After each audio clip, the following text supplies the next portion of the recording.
60 రోజులు అసెంబ్లీకి రాకుంటే సభ్యత్వం రద్దు చేస్తామని చెప్పి రఘురామకృష్ణమరాజు అంటూ ఉన్నారు. సో రాజ్యాంగంలోని 190/4 అంటే 190/4లో స్పష్టంగా ఉంది అని చెప్పి ట్రిబుల్ అంటూ ఉన్నారు. సభలో వైసీపీకి అవకాశం ఇచ్చినా కూడా వినియోగించుకోవడం లేదన్నారు ట్రిబుల్. అవకాశం ఉన్నా వైసీపీ సభ్యులు సభకు రావడం లేదంటూ కూడా రఘురామకృష్ణమరాజు అంటున్నారు. లీవ్ ఆఫ్ అబ్సెన్స్ అడగకుండా 60 రోజులకు పైబడి కనుక అసెంబ్లీకి రాకుండా ఉన్నట్లయితే రాజ్యాంగంలోని సెక్షన్ 190/4 కింద ఆ పదవిని తొలగించే అవకాశం ఉంది అని చాలా క్లియర్గా రఘురామకృష్ణమరాజు అంటూ ఉన్నారు. మరి ఈ దెబ్బతో జగన్ పదవికి ఇక గండం పూర్ణట్టయింది. దాదాపుగా ఆయన పదవిక పోవడం గ్యారంటీగా కనబడుతోంది. ఒకసారి రఘురామకృష్ణమరాజు ఏం మాట్లాడారో చూద్దాం. ఎవరైనా సరే ఎప్పుడైనా జస్ట్ ఈ 190/4 అన్నదే నోట్ చేసుకోండి, సరిపోతుంది. చాలా స్పష్టంగా అందులో ఉంది. ఎవరైనా లీవ్ ఆఫ్ ఆబ్సెన్స్ అడగకుండా కంటిన్యూస్గా సమావేశాలు 60 రోజుల పాటు రాకపోతే వారు శాసన సభ్యత్వం ఆర్ పార్లమెంటు సభ్యత్వానికి అనర్హులవుతారు అని స్పష్టంగా ఉంది. అది అసెంబ్లీకి under 187(2) rules of procedure and conduct of business in the AP అసెంబ్లీలో ఆ రాజ్యాంగంలోని ఆ 190(4) అధికరణాన్ని తీసుకొని అసెంబ్లీ రూల్స్లో కూడా చాలా స్పష్టంగా పేర్కొనడం జరిగింది. ఇది కూడా అసెంబ్లీ ఆ రూల్స్ కూడా నెట్లో ఉంటాయి.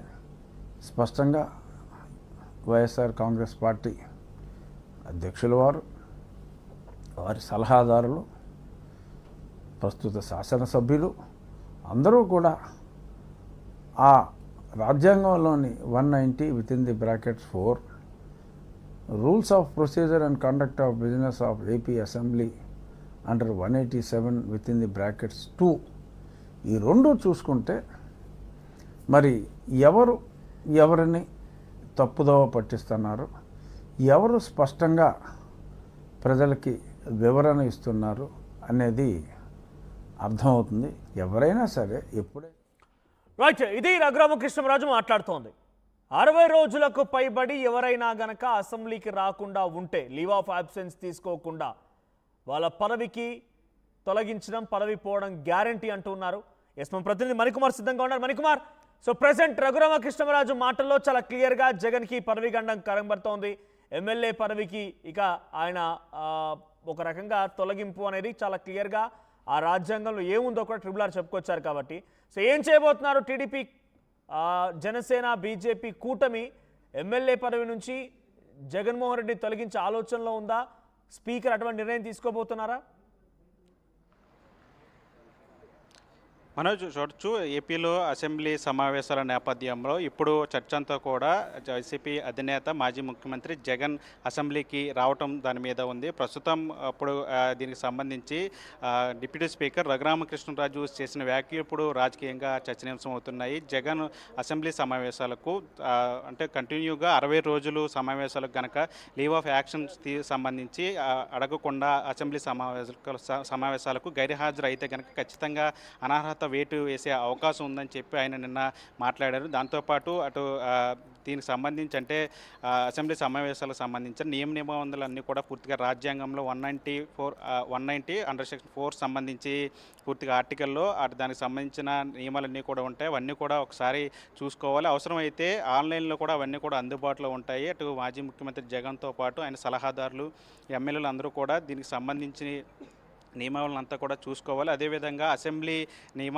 నిబంధనలకు సంబంధించి కూడా 187(2) అండర్ సెక్షన్ దానికి సంబంధించి కూడా పూర్తిగా అసెంబ్లీలో ఎలాంటి నిబంధనలు పాటించాలనే రూల్స్ అన్నీ కూడా ఉంటాయి. అవన్నీ కూడా జగన్ ఒకసారి చూసుకోవాలంటూ కూడా ఆయన చేసిన వ్యాఖ్యలు ఇప్పుడు చర్చనీయాంశం అవుతున్నాయి. ఒకవేళ ఆయన 60 రోజుల పాటు అసెంబ్లీకి గైర్హాజరు అయితే కనుక ఖచ్చితంగా అనర్హత వేటు ఉంటుందని తప్పదని చెప్పి ఆయన వ్యాఖ్యలు చేసిన పరిస్థితి. మొదటి నుంచి కూడా వైఎస్ఆర్సీపీకి సంబంధించిన నేతలు కావచ్చు, జగన్ కావచ్చు నేరుగా ఇదే మాట చెప్తున్నారు. చెప్తున్నారు. తమకు ప్రతిపక్ష హోదా ఇస్తే ఖచ్చితంగా అసెంబ్లీకి వస్తాము. తమకు ప్రతిపక్ష హోదా ఎందుకు ఇవ్వరంటే టీడీపీ, జనసేన, బీజేపీ కలిసి కూటమి ప్రభుత్వాన్ని ఏర్పాటు చేసి ప్రత్యామ్నాయంగా మరొక పార్టీ ఆంధ్రప్రదేశ్ ఉందంటే అది వైఎస్ఆర్సీపీనే. సీట్లతో సంబంధం లేకుండా పార్టీలకు సంబంధించి అంటే గతంలో ప్రభుత్వాన్ని ఏర్పాటు చేసిన ఒక పార్టీగా ప్రతిపక్షానికి సంబంధించిన హోదా ఇవ్వాలి, ఇస్తే కనుక ఖచ్చితంగా మేము వస్తామంటూ కూడా వాళ్ళు మొదటి నుంచి కూడా చెప్తున్న పరిస్థితి. అయితే ఇప్పుడు దీనికి సంబంధించి రఘురామకృష్ణరాజు చేసిన వ్యాఖ్యలు కావచ్చు, లేదంటే టీడీపీ నేతలు, మంత్రులందరూ కూడా ఒకటే వ్యాఖ్యలు చేస్తున్నారు. ఎందుకని అసెంబ్లీకి రావట్లేదు, అసెంబ్లీకి రావాలి కదా, ఖచ్చితంగా ప్రజల తరపున మాట్లాడాల్సిన అవసరం ఉంది కదా, ఎందుకని రావట్లేదు, ఖచ్చితంగా మీరు అసెంబ్లీకి వస్తే కనుక తగిన సమయం ఇవ్వటానికి మేము సిద్ధంగా ఉన్నామంటూ కూడా వారు కూడా చేసిన వ్యాఖ్యలు కనిపించాయి. మరోవైపు నిన్న రఘురామకృష్ణ గారు కూడా ఆయన వ్యాఖ్యలు చేశారు. ప్రతిరోజు కూడా అసెంబ్లీ సమావేశాలకు సంబంధించి ప్రశ్నోత్తరాల సమయంలో 2 ప్రశ్నలు వైఎస్ఆర్సీపీకి సంబంధించి వస్తున్నాయి. దానికి సంబంధించి ఎమ్మెల్యేలు కానీ జగన్ కానీ ఎవరు కూడా అక్కడ అందుబాటులో లేకపోవడంతో దాంతో కూడా ఒక గందరగోళ పరిస్థితి ఉంటుంది. కాబట్టి ఖచ్చితంగా వారు అసెంబ్లీకి రావాలి, వచ్చి ప్రజల సమస్యల మీద మాట్లాడాల్సిన అవసరం ఉందని చెప్పి ఆయన చెప్పిన వ్యాఖ్యలు కనిపించాయి. అటు రఘురామకృష్ణ చెప్పినట్టు అంటే 60 రోజుల పాటు ఖచ్చితంగా సమావేశాలకు రాకపోతే గైర్హాజరైతే కనుక ఖచ్చితంగా నిజంగా జగన్ మీద అనర్హత వేటు వేస్తారని ఒక అప్పుడు రాజకీయంగా చర్చనీయాంశం అవుతున్న పరిస్థితి. మరోవైపు అటు వైఎస్ఆర్సీపీకి చెందిన నేతలు కూడా మాట్లాడుతూ ఉన్నారు. గతంలో వైసీపీ హయాంలో చంద్రబాబు అసెంబ్లీ సమావేశాల నుంచి వెళ్ళిపోయినప్పుడు తాము అనర్హత వేటు వేశామా అంటూ కూడా వాళ్ళు కూడా మాట్లాడుతున్న పరిస్థితి. అంతకుముందు రాజకీయాల గురించి కూడా మాట్లాడుతున్న పరిస్థితి. గతంలో కూడా ఎన్టీ రామారావు ముఖ్యమంత్రిగా ఉన్న సమయంలో కూడా అప్పుడు కూడా ఆ సమయంలో కూడా ఆయన సభ నుంచి వెళ్ళిపోయారు. దాదాపు 5 ఏళ్ళు సభకు రాలేదు. అప్పుడు ఆయన అనర్హత వేటు వేశారంటూ కూడా వాళ్ళందరూ కూడా మాట్లాడుతున్న పరిస్థితి కనిపిస్తూ ఉంది. ప్రస్తుతం అయితే ఇప్పుడు రఘురామకృష్ణరాజు చేసిన వ్యాఖ్యలు అయితే రాజకీయంగా చర్చనీయాంశం అవుతున్నాయి. జగన్ మీద నిజంగా అనర్హత వేటు ఇటువంటి చర్చలు జరుగుతున్నా జగన్ నుంచి నో రియాక్షన్. ఆయన అసెంబ్లీకి వచ్చి నిజంగా మాట్లాడాలి అనుకుంటే మాట్లాడగలుగుతారు. బట్ ఆయన తొలగింపు వ్యవహారం పైన చర్చకు వచ్చినా కూడా జగన్ మాట్లాడడం లేదంటే ఎలా చూడాలి, ఎలా అనుకోవాలి? అదే దీనికి సంబంధించి ఆయన గత 2 రోజుల క్రితం కూడా అటు వైఎస్ఆర్సీపీ సంబంధించి సభాపక్ష సమావేశాలు కూడా ఏర్పాటు చేశారు. అటు వైఎస్ఆర్సీపీ ఎమ్మెల్సీలు, ఎమ్మెల్యేలు అందరూ కూడా సమావేశంలో పాల్గొన్నారు. ఆ సమావేశం సందర్భం కూడా ఆయన కీలక వ్యాఖ్యలు చేశారు.